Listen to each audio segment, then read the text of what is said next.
सबसे पहले भगवान भोलेनाथ के चरणों में प्रणाम करती हूँ, मेरा प्रणाम स्वीकार हो। आदि शक्ति माँ भवानी गौरा के चरणों में प्रणाम करती हूँ, मेरा प्रणाम स्वीकार हो। सभी देवी देवताओं के चरणों में प्रणाम करती हूँ, मेरा प्रणाम स्वीकार हो। आप सभी गुरु भाई गुरु बहनों के चरणों में प्रणाम करती हूँ, मेरा प्रणाम स्वीकार हो। गुरु भाई गुरु बहनों, अगर जो आप लोगों को ये महादेव की कथा अच्छी लगे, ये वीडियो अच्छी लगे तो लाइक करिएगा, शेयर करिएगा। आप लोगों के सपोर्ट से, आप लोगों के प्यार और आशीर्वाद से ही ये कथा और लोगों तक पहुँचेगी। आप और हम मिलके शिव की इस चर्चा को, शिव की इस महिमा को सभी शिव भक्तों तक पहुँचा सकते हैं। तो प्लीज़ लाइक शेयर ज़रूर करिएगा। आप लोग अगर जो चैनल पे नए हैं तो सब्सक्राइब कर लीजिएगा, ताकि जो भी वीडियो पड़े, जो भी कथा पड़े, वो आप लोगों तक आसानी से पहुंच जाए। कमेंट में महादेव का नाम ज़रूर लिखिए। महादेव का नाम लिखने से, बोलने से सारी समस्या, सारे कष्ट दूर हो जाते हैं। तो महादेव का नाम ज़रूर लिखिए। आज मैं ऐसी कथा एक सुनाने जा रही हूँ। देखिए, मैं भी एक औरत हूँ, पर औरतें कई तरह की होती हैं। तिरिया चरित्र दैवो न जाने। औरत का चरित्र भगवान भी नहीं भाप सकते कि इनका चरित्र कैसे वर्णन किया जाए। औरत चाहे तो घर को बना दे और औरत चाहे तो घर को बिगाड़ दे। औरतों में ऐसे ऐसे गुण भगवान दिए हैं कि औरत तो देखिए माँ का रूप है, बहन का रूप है, समय आने पे मित्र का रूप है। हर समय में उनका रोल अलग रहता है। पत्नी अगर जो किसी पति की पत्नी अगर जो घर में है तो समय पे भोजन खिलाती है तो एक माँ की तरह, कोई बात पूछती है बताती है बहन की तरह, प्रेम करती है पत्नी की तरह, मार्गदर्शन भी करती है। ऐसा नहीं है कि मार्गदर्शन औरतें नहीं करती हैं, पर अगर जो औरत चाहे तो घर को, वही तो कह रही हूँ कि औरत चाहे तो घर को बना दे और औरत चाहे तो घर को बिगाड़ दे। आज की कथा इसी पे आधारित है। कथा को अंत तक सुनिएगा। कथा बड़ी ही सुंदर है। जब तक आप लोग पूरी कथा को नहीं सुनेंगे तब तक पूरा ज्ञान कैसे प्राप्त होगा। आधा अधूरा सुनने पे महादेव का अपमान होता है। तो प्लीज़ आप लोग कथा को पूरा सुना करिए। जब पूरा सुनेंगे तभी आनंद आएगा। आधा अधूरा सुन के चले जाने पे आपके मन में ज़रूर खटकेगा। किसी ना किसी दिन तो ये बात खटक जाएगी कि उस कथा में क्या हुआ था आगे। तो क्यों पछताना, कथा को पूरा सुन लेना चाहिए। और जब महादेव की चर्चा है, भगवान की चर्चा है, तो चर्चा को पूरा सुनना चाहिए। चर्चा के लास्ट में कुछ गुरु बहन, कुछ गुरु भाई कमेंट किए हैं, मैं उनकी अर्जी महादेव के चरणों में लगाऊंगी। तो कथा को आप लोग अंत तक सुनिएगा।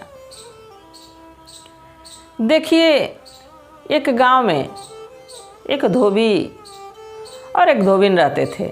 दोनों पति पत्नी कपड़ा धुलते, इस्त्री करते और लोगों के घर घर पहुंचाते।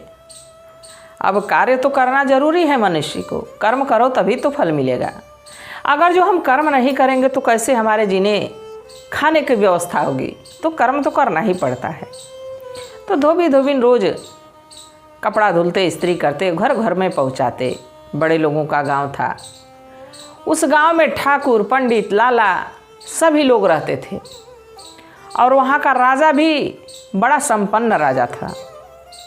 जिस राज्य में धोबी धोबिन का घर था, उस राज्य का जो राजा था वो भी बड़ा संपन्न राजा था। उसके पास लगभग समझिए कि कई किलों का वो राजा था। कई क्षेत्र उसके अंडर में आते थे। बहुत न्यायप्रिय राजा था। पर किसकी मति में कब पाप वास कर जाए, कब पाप घर कर ले, ये कोई नहीं जानता। अगर जो हम सद्मार्ग पे चलते रहते हैं तो कम से कम इस पाप से हमको छुटकारा मिल जाता है। जब हमारे बुद्धि विचार में कुछ गलत आएगा ही नहीं तो पाप होगा ही नहीं। तो धोबी और धोबिन रोज अपना कार्य तो करते थे। बाकी धोबन जो थी बड़ी क्रूर विचार की थी और सुंदर तो मत पूछिए कि बिल्कुल अप्सरा की तरह सुंदर थी।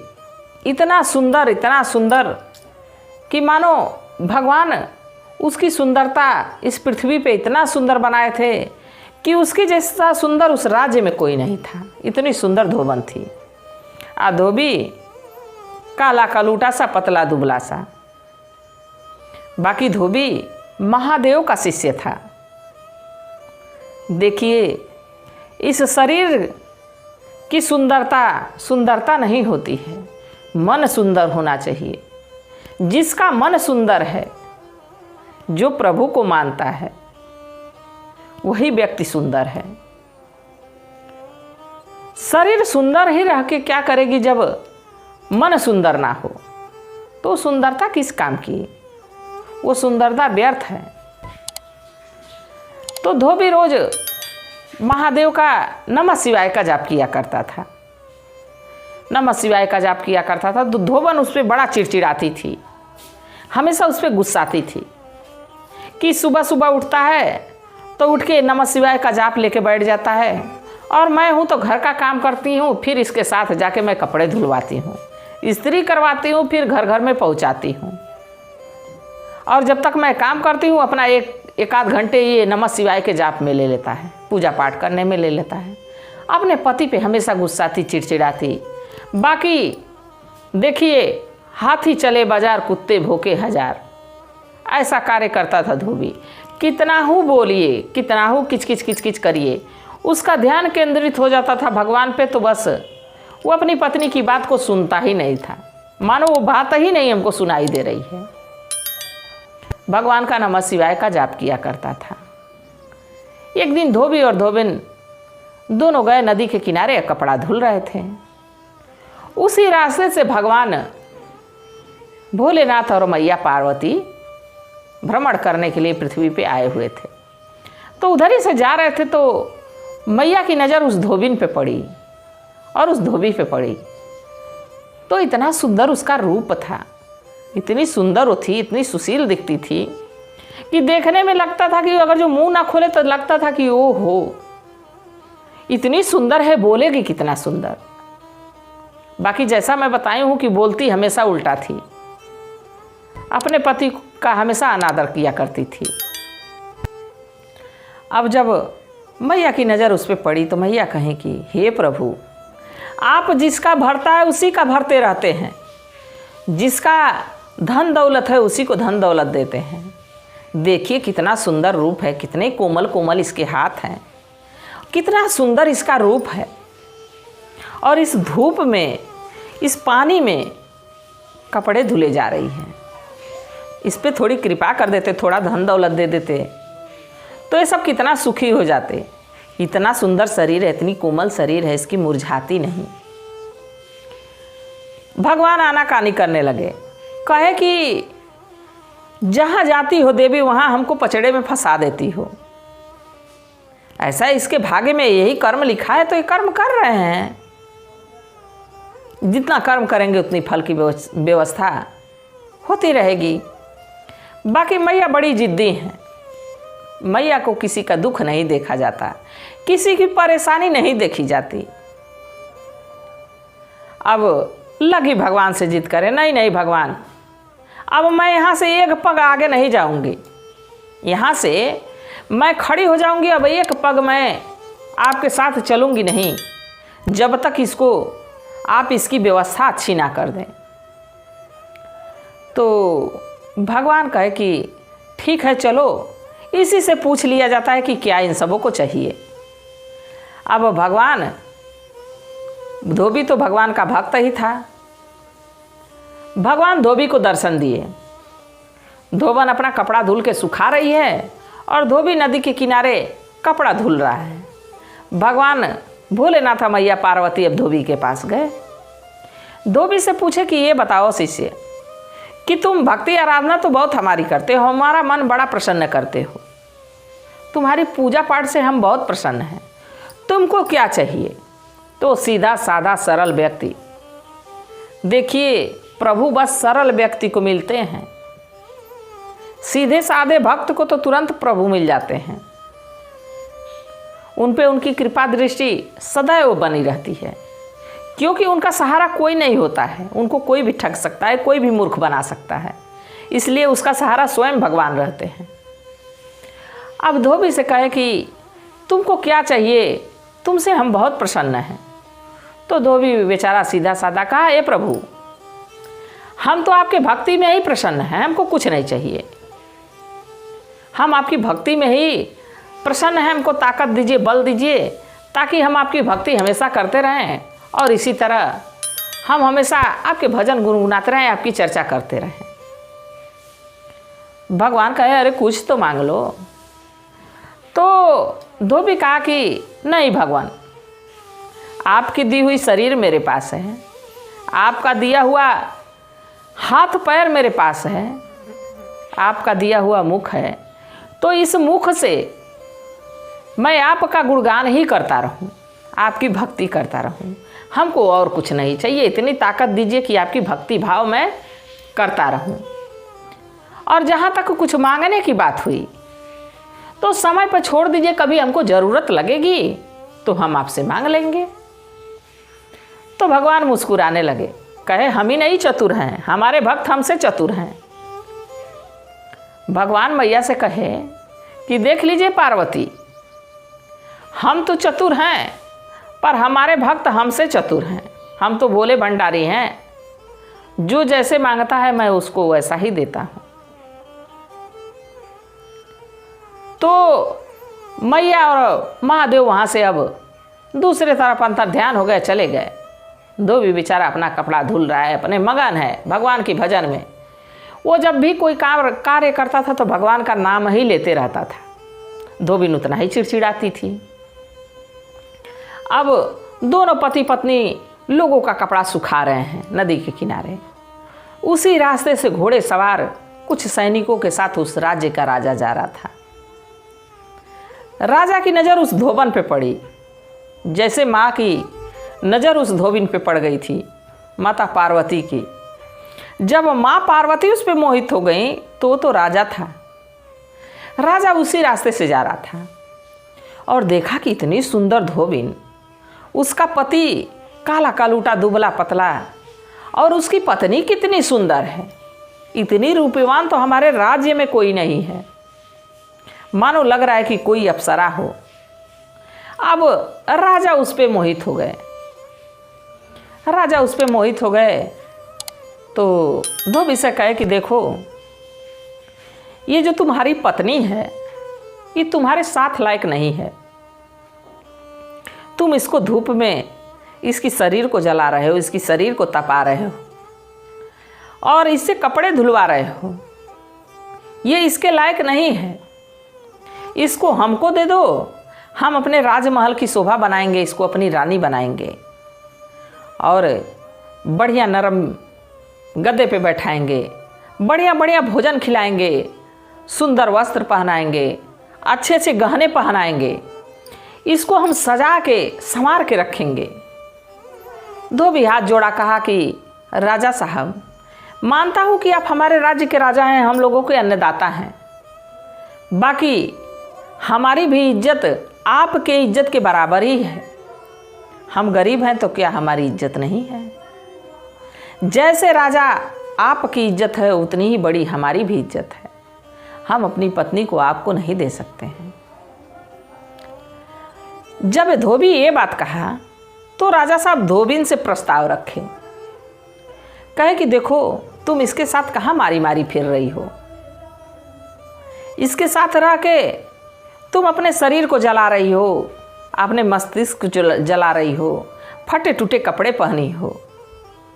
हमारे घर चलो, हम तुमको फूलों की तरह रखेंगे, तुमको अच्छे अच्छे कपड़े पहनाएंगे, अच्छे अच्छे गहने पहनाएंगे और मखमली बिस्तर पे तुम्हारी सेज लगेगी।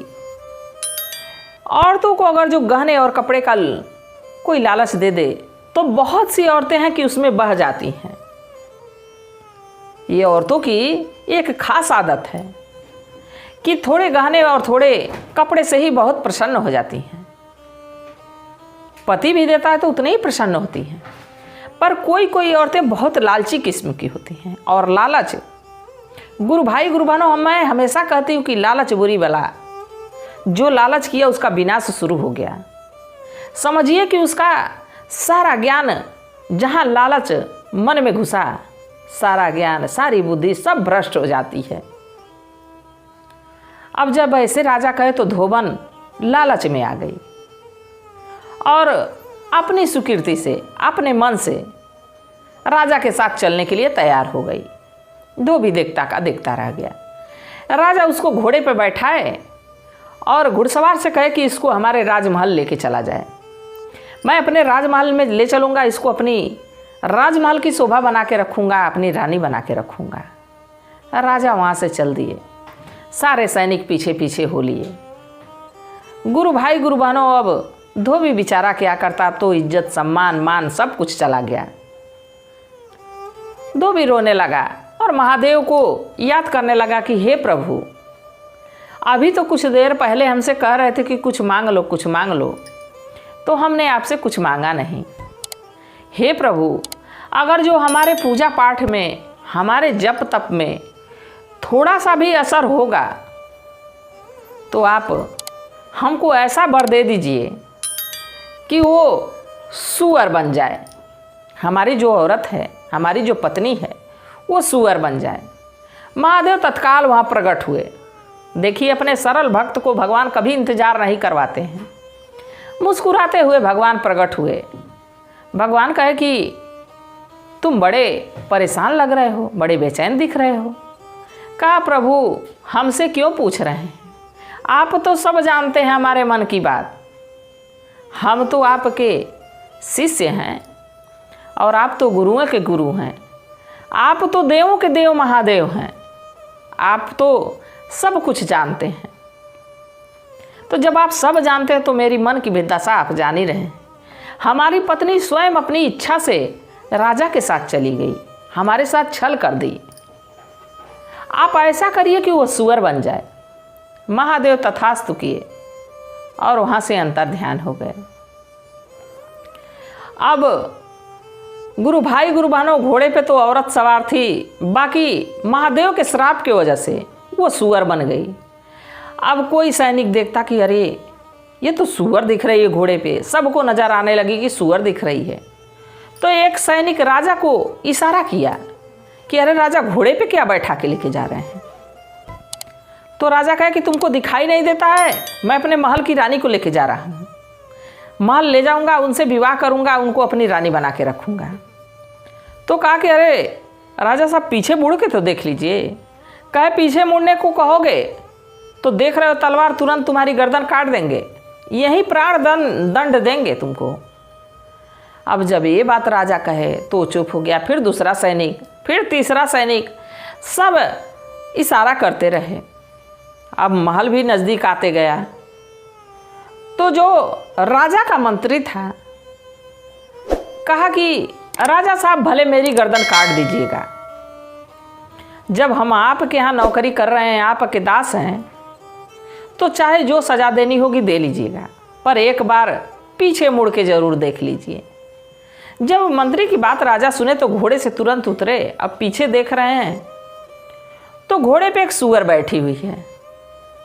अब राजा इसको देख के बड़ा लज्जित हुए और सूअर को तुरंत घोड़े से लात मार के और गिरा दिए। जब सूअर गिर गई तो अब तो पशु बन गई थी, वो तो बोल नहीं सकती थी, कोई उसकी भाषा समझ नहीं सकता था। अब वो पछतावा के सिवा उसके पास कुछ नहीं था कि कितना सुंदर रूप था, कितना प्यारा हमारा पति था।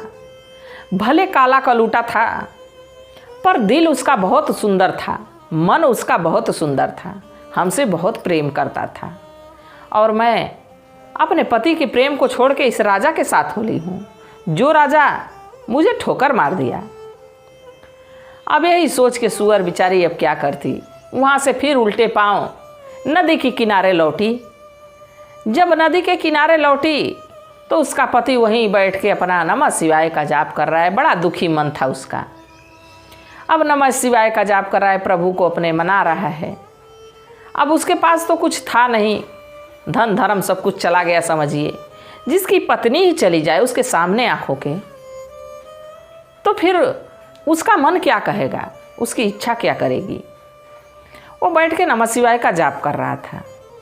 अब सुअर जाके अब वहीं एक कोने बगल में बैठ गई और बैठ के अब तो कुछ बोल नहीं सकती थी, कुछ कह नहीं सकती थी, पर मन ही मन ये सोचने लगी कि हे प्रभु, हम बहुत बड़ा पाप किए, बहुत बड़ा अपराध किए अपने पति के साथ। हमेशा ही नमः शिवाय का जाप करते थे, तो मैं इनको डांटती थी, डपटती थी, बोलती थी, पर हमें नहीं पता था कि इनके नमः शिवाय जाप में इतना शक्ति है, इतना इनके पास बुद्धि है, ज्ञान है। मैं इनको छोड़ के चली गई और इसी पाप की सज़ा मिली है कि मैं सुअर बन गई। तो हे प्रभु, हमको क्षमा करिए, हमको क्षमा करिए, अपने रूप में हमको वापस लौटाइए, ताकि मैं अपने पति के साथ जीवन जीऊँ। कम से कम मैं ईर्ष्या में, चिढ़ में, चाहे जैसे भी आपका नाम तो सुनी हूँ, नमः शिवाय का जाप मेरे कानों के अंदर तो गया है। अब हमको अपने किए पर बहुत पछतावा है। हे प्रभु, अब ऐसी गलती दोबारा हमसे नहीं होगी। अब बार बार अपने मन में वो भी नमः शिवाय का जाप सुअर जपी जा रही है। अब पति बेचारा उसका तो जप ही रहा था। महादेव और मैया पार्वती कहीं कि एक गलती कोई भी माफ़ कर देता है प्रभु, धोबी की तो कोई गलती नहीं है। धोबन ने गलती की तो इसकी सज़ा धोबी को क्यों देंगे। वो पत्नी वियोग में तड़पते हुए इस लोक से चला जाएगा। आपका शिष्य है, दया करिए हे प्रभु। महादेव कहे कि माता, आप तो माँ पार्वती को कहे कि देवी, आप तो हमको हमेशा फंसाती रहती हैं। पहले कहीं कुछ दे दो, मैं कुछ देने गया तो कुछ लिया नहीं। फिर मेरा ही भक्त है, जब मुझसे मांगा तो मैं दिया, जब वरदान दे दिया, जब वो सुअर बन गई तो अब आप कह रही हैं कि उसको मुक्त करिए। तो देवी कहीं कि ये आपकी ही भक्त की दुर्दशा होगी, पत्नी वियोग में परेशान रहेगा, आपका नाम भी जप करेगा, उसमें भी उसके मन को कष्ट रहेगा, तो उसके मन के कष्ट को दूर करिए हे प्रभु।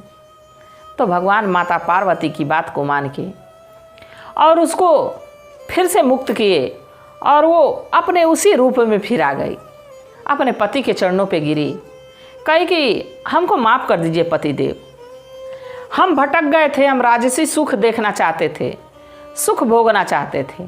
धोबी कहा कि तुम और हम मेहनत करेंगे तो उस राजा से भी ज़्यादा सुख मैं तुमको दूंगा, और समय आने पे अगर जो हम लोग परिश्रम करेंगे, मेहनत करेंगे, तो तुम मखमली बिस्तर पे सोगी, अच्छे गहने पहनोगी, अच्छे कपड़े पहनोगी।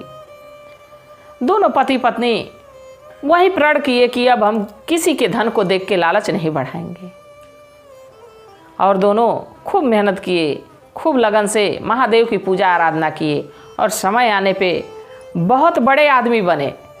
तो गुरु भाई गुरु बहनों, किसी पे कोई लालच नहीं करनी चाहिए, किसी का धन देख के मन नहीं बढ़ाना चाहिए कि क्यों नहीं मेरे पास है।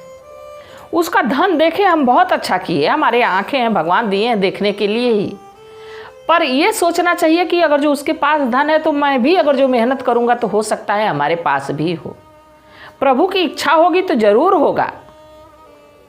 तो किसी का धन देख के, किसी की सुंदरता देख के लालच नहीं करनी चाहिए। और जैसा कि मैं कही थी, कुछ गुरु भाई गुरु बहन कमेंट किए हैं, कमलावती देवी, कमलावती गुरु बहना, बहुत बहुत धन्यवाद। मैं महादेव से प्रार्थना करती हूँ कि हे भोलेनाथ, हे शिव गुरु, इन पे, इनके पूरे परिवार पे अपनी दया दृष्टि बनाए रखिएगा, इनको सदा खुश रखिएगा, स्वस्थ रखिएगा, मस्त रखिएगा। और कमलावती देवी जो हैं, उनकी मामी जी ये लिखी हैं कि हमारी मामी जी का नाम अर्जी ज़रूर लगा दीजिएगा, बहुत प्रसन्न होंगी। तो जब ये महादेव की कथा सुन रही हैं, महादेव की चर्चा सुन रही हैं, तो महादेव की कृपा इन पे ज़रूर होगी और ज़रूर प्रसन्न रहेंगी। मैं भी महादेव से प्रार्थना करती हूँ कि आपकी मामी जी जहाँ रहें वहाँ खुश रहें, स्वस्थ रहें, मस्त रहें। और कविता देवी, कविता गुरुबाना, बहुत बहुत धन्यवाद। मैं महादेव से प्रार्थना करती हूँ कि हे भोलेनाथ, हे शिव गुरु, इन पे, इनके पूरे परिवार पे अपनी दया दृष्टि बनाए रखिएगा, सदा इनको खुश रखिएगा, स्वस्थ रखिएगा, मस्त रखिएगा। और रीना सोनकर, रीना गुरुबाना, बहुत बहुत धन्यवाद। महादेव करे कि जहाँ आप रहें वहाँ सुखी रहें, स्वस्थ रहें, मस्त रहें, हमेशा महादेव की छत्र छाया में रहें। और सुशीला मिश्रा, लगभग गुरुबाना हमारी सभी कहानियों को देखती हैं। मैं महादेव से प्रार्थना करती हूँ कि हे भोलेनाथ, हे शिव गुरु, इनके पूरे परिवार पे, इन पे हमेशा अपनी छत्र छाया बनाए रखिएगा, अपना आशीर्वाद बनाए रखिएगा। जहाँ रहें वहाँ सुखी रहें, स्वस्थ रहें, मस्त रहें, खुश रहें। इसी कामना के साथ हर हर महादेव।